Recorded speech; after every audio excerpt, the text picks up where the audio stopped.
ہمیں ہمیں یہ غدار قرار دیتے ہیں ہمیں یہ غدار قرار دیتے ہیں. یہ کوئی نئی بات نہیں ہے گجرانوالے کو پریشان نہ ہونا. یہ کوئی نئی بات نہیں ہے. پاکستان کے بننے سے لے کر آج تک ڈکٹیٹروں نے سیاستدانوں کو انہی تمغوں سے نوازا ہے. کبھی مادر ملت فاطمہ جناح کو غدار قرار دیا گیا, کبھی حسین شہید سہروردی کو غدار ٹھہرایا گیا, کبھی باچا خان اور مولوی فضل الحق ملک دشمن قرار پائے, کبھی مری, کبھی مینگل اور کبھی بزنجو غدار بنے.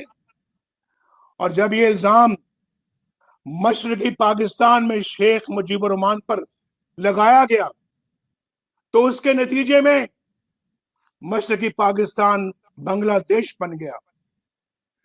اور آپ نے دیکھا اپنی آنکھوں سے کہ ڈھاکہ میں جنرل نیازی نے ڈھاکہ میں جنرل نیازی نے دنیا کی تاریخ میں پہلی بار کھلے عام انتہائی ذلت آمیز طریقے سے ہتھیار ڈالے. لیکن غدار کون ہے؟ سیاستدان. غدار کون ہے؟ نواز شریف. غدار کون ہے؟ محترمہ بے نظیر بھٹو. غدار کون ہے؟ ولی خان. غدار کون ہے؟ اکبر بگٹی یا پھر محمود خان اچکزئی جو ہمیشہ دستور اور آئین کی بات کرتا ہے. اور کون غدار ہے؟ یہ سب لوگ جو سٹیج پر بیٹھے ہوئے ہیں, سب قائدین, سب غدار ہیں, کیونکہ یہ آئین اور قانون کی بات کرتے ہیں. اور محب وطن کون ہے؟ محب وطن کون ہے؟ جنہوں نے آئین کو توڑا, جنہوں نے آئین کو روند ڈالا, جنہوں نے ملک کو دو ٹکڑے کر دیا. یہ سب محب وطن ہیں. میرے گجرانوالے کے بھائیوں اور بہنوں, تاریخ اور حقائق بڑے تلخ ہیں, لیکن پاکستان ایک امن پسند ملک ہے. ہم امن چاہتے ہیں, لیکن خودداری کے ساتھ, برابری کے ساتھ, عزت نفس کے ساتھ, اور ملک کے اندر بھی عزت نفس کے ساتھ رہنا چاہتے ہیں.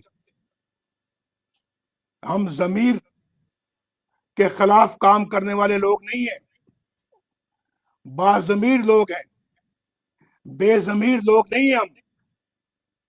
اور پھر ملک سے باہر بھی, اس لیے جب بھارت نے 5 ایٹمی دھماکے کیے تو ہم نے اس کا جواب 6 ایٹمی دھماکوں سے دیا. لیکن جب انہوں نے امن کی بات کی تو ہم نے ہمیشہ مثبت جواب دیا.